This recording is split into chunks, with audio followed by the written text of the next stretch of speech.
మనసంతా ముక్కలు చేసి పక్కకు వెళతావెందుకు ఓనేస్తం ఊరించి ఊహలు పెంచి తప్పుకుపోతావెందుకు ఆ పంతం నీకై నీకై ప్రాణాలిస్తానన్నా ఇంకా ఇంకా అలుసైపోతున్నానా పొరపాటుంటే మన్నించవే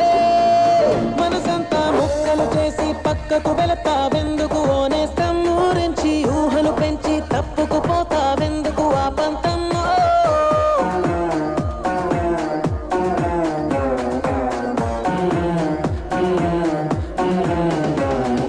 విరిసిన పువ్వుల కొమ్మ తను పెనవేసిన ఒక రెమ్మ